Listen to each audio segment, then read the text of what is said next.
Talking with famous people. Hi, and welcome to Talking with Famous People. I am here with my guests, famous person Patrick and famous person Zach, and we are having a conversation about things. I wanted to just give you everybody a helpful piece of advice, which was something I forgot already. Something about Audacity. Oh, right. No. Something about programs in general. Always set your keyboard commands in the preferences. That's my advice to everybody. Okay, so... Makes it work so much faster. It does. Either of you guys have a topic for this, our second such video? Same format, hopefully. Or, if you don't like that format, I can engage with you more, Patrick, if you want to have more of a back and forth. Zach, you seem pretty comfortable with the time speech thing. I'm down with either one. I think the back and forth can be interesting as well. It gives us an opportunity to blossom and to take it to more areas, but also the time gives everyone a chance to give their full perspective. So I'm down with either. How about let's try this. How about we take turns asking a question of a person, and then that person answers that question to the next person. We can go counterclockwise or whatever, Let's try that. So I'll ask Zachary a question first. Zachary, when you are thinking about there's another individual person that you're considering as perhaps a dating option or something, are you more concerned with how they feel about you, whether or not they're attracted to you, or are you more concerned about whether or not you're attracted to them? And regardless of the answer, can you talk a little bit about when you focus on the other one? So whatever one you focus on first, when and how you prioritize those two issues. I think I'm more inclined to worry about if they're attracted or find me interesting first. If I don't think anyone, if I don't, let's say I'm considering a possible partner, or I meet someone, right? If I don't have, if they don't seem like they're interested in me, or if I don't think we would get along, if they don't if they're not inclined toward interests that I share, if they don't seem interested in me, then most likely it won't develop in anything, because I don't go out of my way to make things blossom with people, But so the second, what I feel would be the second way. Most of the time, I'll go on one date, or I'll initiate and become friends with them before I decide whether or not I want to try to pursue it completely, But I'm mostly, the biggest attraction to me is being interested in what I'm interested in and being interested in me. So that's definitely the first one for sure. I think because I feel like I can look past other aspects, rather be chased than chase, right? Yes, exactly. I hate being the chaser. I'd rather be chased. All right, you're up with a question for Patrick. You can continue the same subject or change subjects or whatever. Patrick.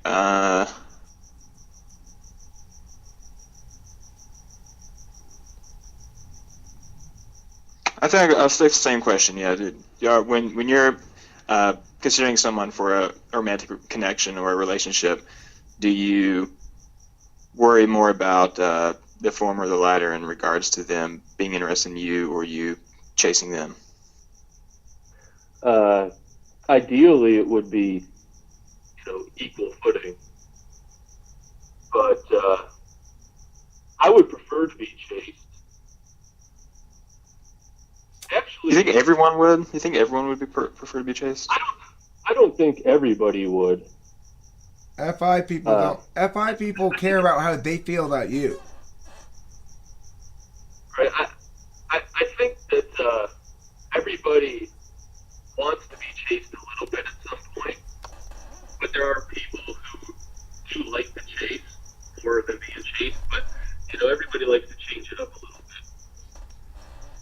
bit. Right. Well, I mean, look, I know at least one personality type, the ISFJ, I'm sorry, ISFP, they basically they want you to be hard to get. If you are not, if you're like, well, I'm not sure if I really am that interested in you, then they pursue you harder. That would never happen with me, right? I would never be like, oh, well, oh, you're not interested in me? Well, then I'm going to pursue you harder. It would always be the opposite, you know? I think, Same.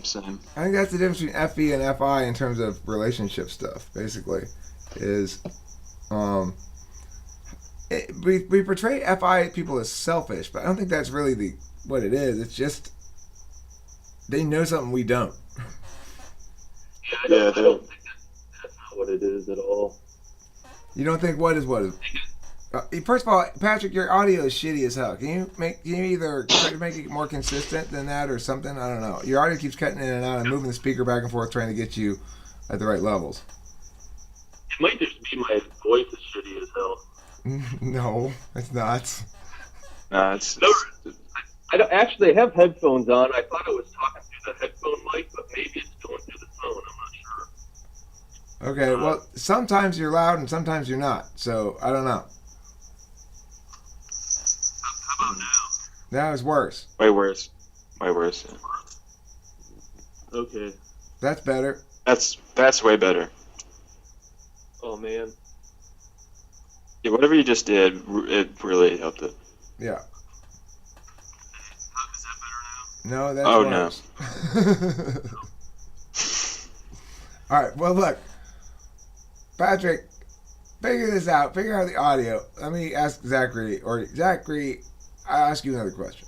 Zachariah? Zachary. Okay. If you were going to go on a vacation someplace, would you rather go to a city with lots of like nightlife, disco-y type things, or would you rather go to camping in the woods, or would you rather go to a work vacation in the sense like, you're going to travel to Uganda and help build a school for tribal children or something, or would you rather go on a cruise ship? I think if I had a choice, I would choose to go on like a work vacation and help.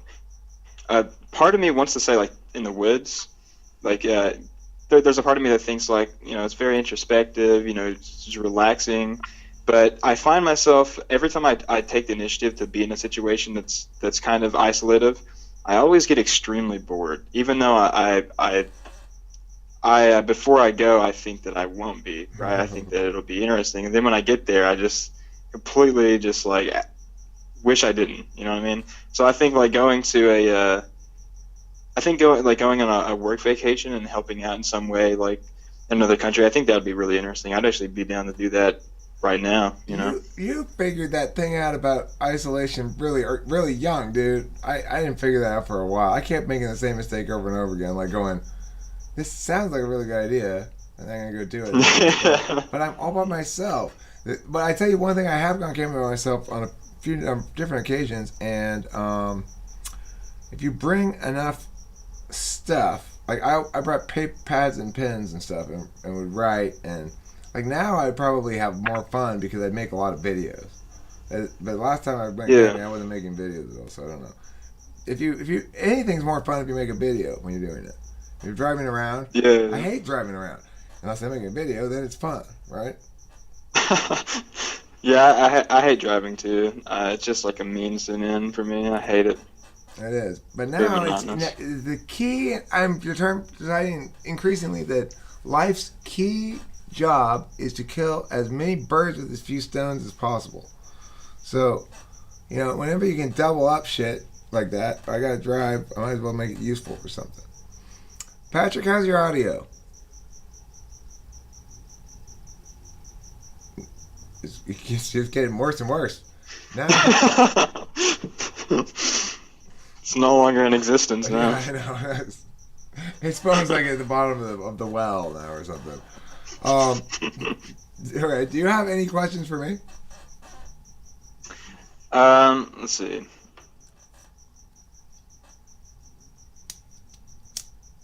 Well, oh, wait, did you guys talk about NE No, we never did. before We I had to got talk here? about it in the second slot. I'm imagine it's like I think I think Patrick's INTP, my guess. He probably has it in the second slot. I'm increasingly thinking you did we even type you? I don't remember if we typed you. Did try to type you? I I did. think, yeah, yeah. I think you were inclined to say INTP, but I don't think we ever came to a definite conclusion. I'm more inclined now to say ENTP. You just are kind of like maybe a chill one. You seem to have reached wisdom awfully young, so that makes me think INTP. But when you tell me you want to like when you tell me that shit about the forest, right? It's exactly my experience with it. It's exactly the same Yeah. experience. Patrick, your audio. You might as well be talking to us from the fucking moon. We can't hear a goddamn thing you're saying. Okay? I know you're making some noises. Just like the moon. Yeah, you're at negative 14 decibels right now. We can barely hear you. Okay, well, Are you using a phone? I usually hang up and yeah, get a computer first of all. He doesn't have internet at his house. He says so. Okay, so I would say hang up and try again because your phone connection right now is inaudible. We can't hear you at all. So okay, Zachary, any in the second slot. What do you think? Or third slot or fourth slot? Any thoughts? Um, we'll see. Okay, first you need to define for me what is the difference between NI and NE, like overall. I think we briefly went over that last time, but I still get very confused when it comes to intuition and how it manifests. Well, um, introverted intuition is notoriously the most difficult to explain, but the one analogy I would use, or not an analogy, but an example of how it would play out differently. If you look at a construction site and you're NE, then you think, oh look at all those materials there. There's lumber, there's whatever. I could use it to make this or that or the other thing or the other thing. If you're NI, you look at that same construction site and you go, oh, they're building a stadium there. You see all the pieces that are separate, and you have a moment of realization where those parts sort of coalesce into the answer, whatever it is. With any, you don't ever do that. We get answers through negative space. So it's like we note what's not there or what you might do with shit or it might be, and I might drive by that construction site day after day for 3 months and never even think about what they're actually going to build there. And it's not a matter of like somehow my brain doesn't work and whatever. It's just the cognitive functions are perspectives. So when I'm operating through the world as a dominant perspective of what's not there, where's the vulnerability, what are the possibilities, I'm not focusing on what is there, what it means, how it's applicable to my own life, and what the actual conclusion is. I don't like conclusions because that's the end of the idea thinking. Well, it isn't. So yeah, the collective, the seeing all the pieces and then letting it come together. I thought that was what happens when Ti gets a hold of NE. No, but that's different. That is that kind of TI modeling is flexible. So what that means is you come to with TI modeling looks for consistency, whereas NI truths. See, it's a matter of the NI is finding truths, but it's finding the truth of what's not there. I'm truly noticing this is not there. If I say, like, here's a tree, and next to it is a trash can. Now, and it's been there like that every day. And then one day the trash can's gone. And I walk up and I notice the trash can's not there. That is a true noticing. It's a noticing of a fact, of a truth from the world of physical reference. TI makes flexible conditionality conclusions. Like, okay, well, here might be why the trash can is not there. Some explanations, some possible explanations. And if, in fact, one explanation turns out to be conclusive, well, the extent to whether it's conclusive or not is the end of the work. The conclusiveness is the end of TI work. Once it's concluded, TI no longer has anything to do with it. NI bypasses TI entirely and just gets the answer. However, it's important to remember that when we're talking about these sort of truth things, they're weird truths, not necessarily truths as we think of them. For example, melodies, melodic phrasings. It's NI domain. We need to use introverted intuition to get good melodies. If we try to construct melodies, which is what the NE wants to do, I'm going to write a song. I'm going to pick some notes. I'm going to write them down in a certain order. I'm going to make sure it's different than some other song. That's constructing a melody, and they're always shitty. You got to discover them, right? You got to discover them. You got to let them come out. NI is discovered truth. NE is constructed truth. So we're really good at making as many fucking truths as we want. Whatever your truth is, I can bury it. I can bury it in 1,000 other possible truths, or I can bury it by dismantling its truth-proving functionality within itself. Either approach.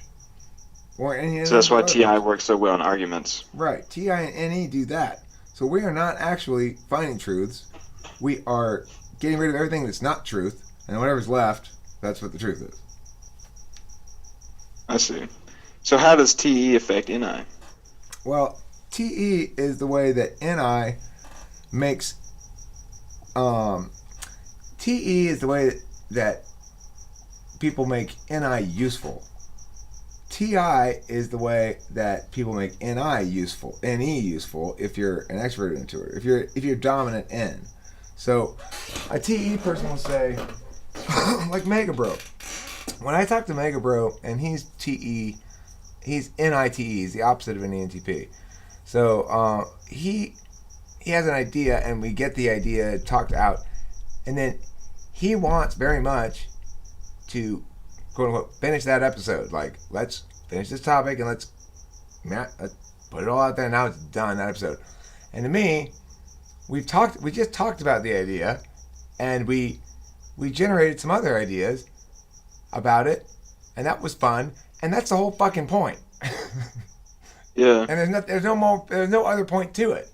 But NI doesn't like that. NITE doesn't like that. They want things to have a point. Okay, let's take an INFJ, for example, and they get into the loop of NI and TI. How does that manifest? Well, for an INFJ, TI is in the third slot. And so they're much more feeling oriented. And in fact, they use TI as a means of it's when things okay, like for an ENTP, when an ENTP is flowing right, he's disrupting in a way that works to produce positive emotions in other people, and what he's doing is going to be defensible, engaging to and attractive to people who are talking about ideas, not people. So we're going to talk about ideas in a way that's disruptive but produces positive emotions in other people. With the other way, they're going to be INFJ is going to be finalizing truths or realizing meaningful, decisive, determinate conclusions. They're going to be doing it in a way that uses their introverted thinking, but they're going to be they're going to be right. Doing it in a way that is consistent, logically consistent, because they do care about that. They want to make sure they're not illogical. But first and foremost, what they're doing is they're doing it by they're working their truth work in relationships and feeling stuff first and foremost, and value stuff. So if you want to come to an ENTP and ask them, is this idea sound? Does it withstand scrutiny? You've picked the right person to ask that question. We can test the shit out of it. If you want to find out if an idea is ethically sound, if you're having a conundrum in your own life, should I break up with this person? Should I not? Or who's right in this? They say their feelings were hurt, but I feel like I was correct because the points I made still stand, or whatever. Then that's the person who can resolve those apparent irresolvable contradictions for you, because that's what they're doing. They're reconciling the world and their values in ways that make logical sense, whereas we're reconciling the world and our logic in ways that don't piss people off, hopefully, too much. That's about what I am, you know.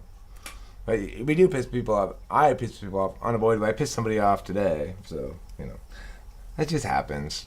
People get mad. It does happen. Yeah, I find myself getting, well, I don't actively seek out arguments or whatever, but like some of my friends have told me that that they know I don't mean to, but sometimes I can be very belittling to people. And see, I think that's like an NTP trait, you know, that I'm not aware of it, you know, but they say it does happen.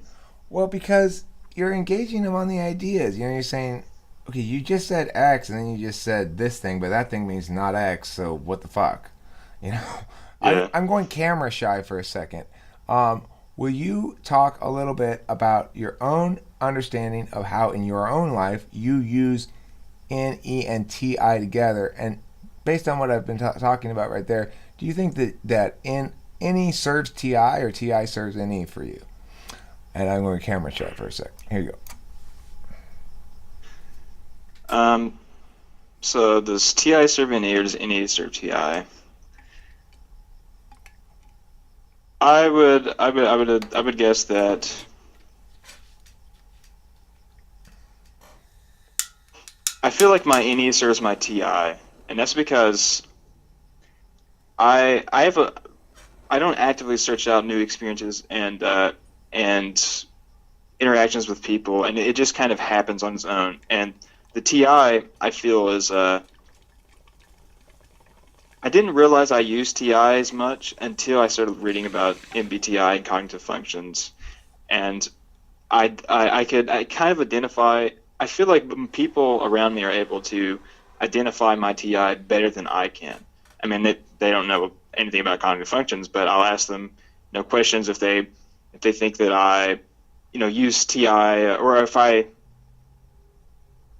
operate mainly on logic, and if I, you know, try to analyze what they're saying to me all the time, and they generally agree. And so that was something I wasn't aware of. That kind of goes back to what the friends, you know, when they tell me that I belittle them, and it's not necessarily that. It's just that they're not used to the TI being used against them so much, you know, and it's people tend to identify their views with their feelings a lot, except for NTs. They're you know? attached to their arguments. This is the problem that I face a lot of times. Is I tend to forget that I talk about an idea, and I'm not necessarily even opposed to the idea, but I'll express the arguments against it as a matter of course. It's like, well, we do our due diligence in life. Of course, we present the reasons why you are wrong.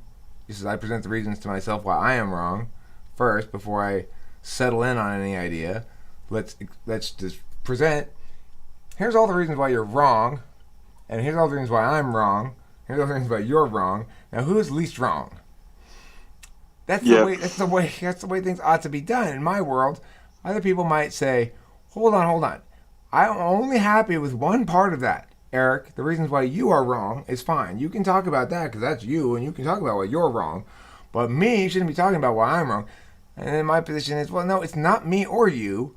I am talking about the specific warrants and arguments and impacts and stuff that are being stated here. Those ideas are independent of us, and we talk about them whether they're wrong or right based on whether they're wrong or right, not based on you. I'm going camera shy again for a second. Can you talk to me about instances where you feel as though people remained unfairly attached to their position, even though you had clearly indicated to them why that position was not sound, and they had no answer for that?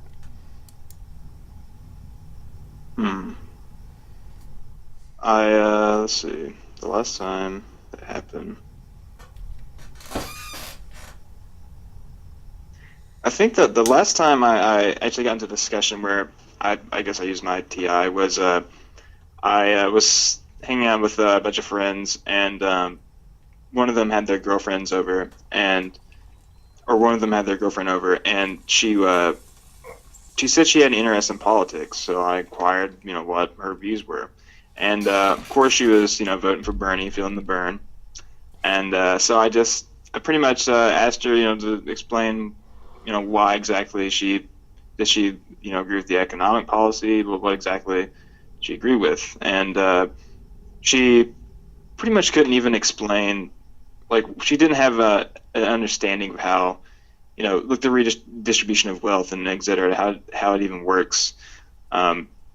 It's kind of, well, my generation is, not everyone in my generation is informed. I'm certainly not well informed. I'm on the path to doing that, but I'm informed enough to point out, discrepancies in logic. And it's she got really upset at me because it was like I had attacked her, like her feelings or something, because I disagreed with the redistribution of wealth. I think I said before, the last time I was on here, like, I identify as a libertarian mostly, and I just don't see how, it's fair to,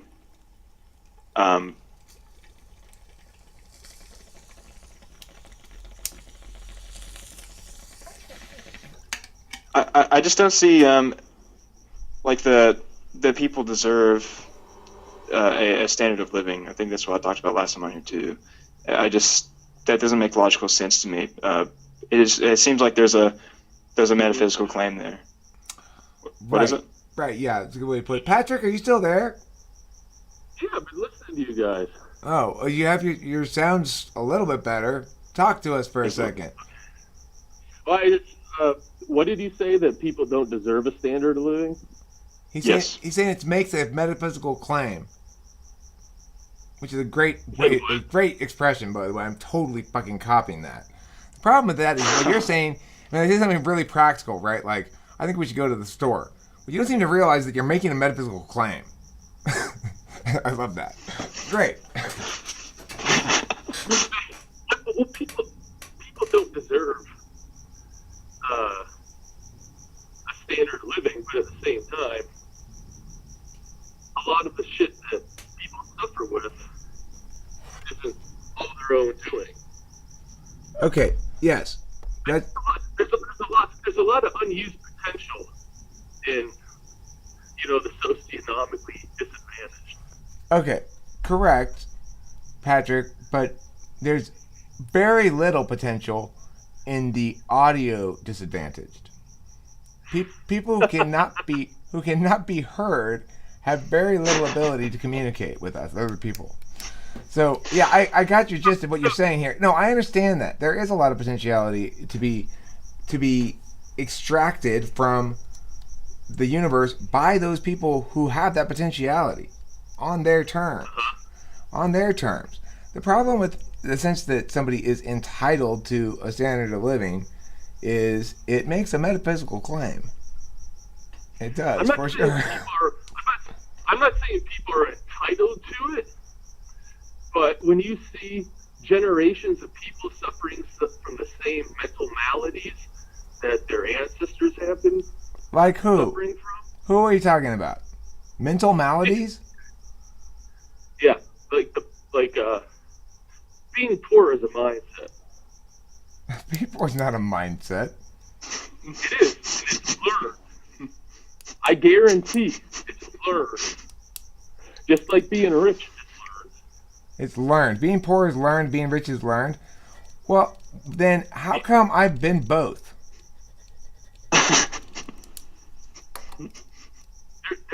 There's variations, but for the average, like the general population.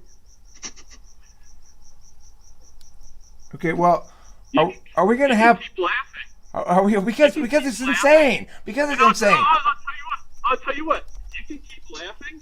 You can come right over here, and I can smash your face to the ground. Are you serious? Oh, Jesus. Did you actually go there? Why would you do that? It's so ill-advised a strategy. No, to see your reaction. To get a fear reaction? No, to see what your reaction was. Oh well, I mean, it's shocked at your ill-advised choice.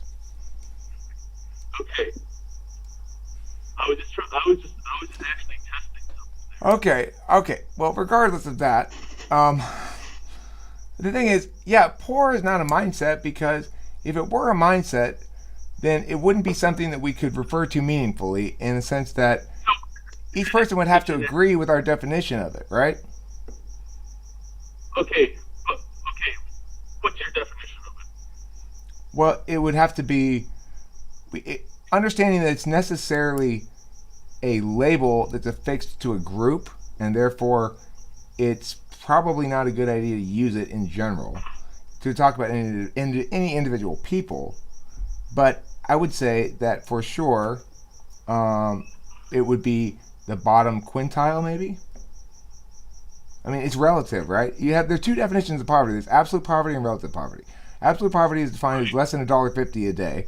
Relative poverty is defined as bottom quintile, basically. I prefer the relative poverty definition because otherwise, basically, nobody's poor in America. Right, right. But the thing is, like, if you say poor is a mindset, that implies that you can just define your status in terms of economical worth. If you change your mindset, oh, I'm rich, you're no longer economically low class. That's why it doesn't make logical sense to me. So if I'm INTP, why are you two ganging up on me? We're not ganging up on you. I'm talking about the idea you presented as being wrong. It has nothing to do with you at all. I don't think the idea is wrong. Okay, well, then defend the idea. Why are you talking about whether or not I'm ganging up on you personally? It has nothing to do with you personally. It's about the idea you Well, presented. yeah, if you look at the ideas that get crisscrossed from generation to generation, passed from generation to generation, you'll see, oh, there's deer out here. Well, I agree that there are persistent social problems. But again, Patrick, unfortunately, right now, no, I can hear you. I think I can hear and understand you. I think Zachary can. I can guarantee you the audience can't hear you because you're cutting out so much so that we really can't. I had the speaker right here next to the microphone, and maybe we picked it up, maybe we didn't. So that's part of the problem here. But what you're saying about persistent social problems over time, that doesn't really it doesn't address anything in the sense that it doesn't indicate any way forward, right? It's a problem description, and in order for it to be accurate, you've got to say all these people are in these groups, and they must be defined as part of that group, whether they want to be defined as part of that group or not. So that's part of the problem with this sort of like persistent multi-generational marginalization model, which is popular in like critical theory. Yeah, I guess I'm not even really talking about a model. I'm talking about what happens. You get born into a culture. You adopt these cultural needs, right? It takes over your thought process. Just like you don't speak in British, like a British accent. You speak American accent, American jargon, Well, right? All these things are. But is increasing the welfare state going to fundamentally change the culture then? If poor is a mindset that's culturally ingrained into us, right? Is funding a welfare state or flowing money into their culture, how is that going to change their mindset? Well, shouldn't we address the mindset itself, assuming that's what it is?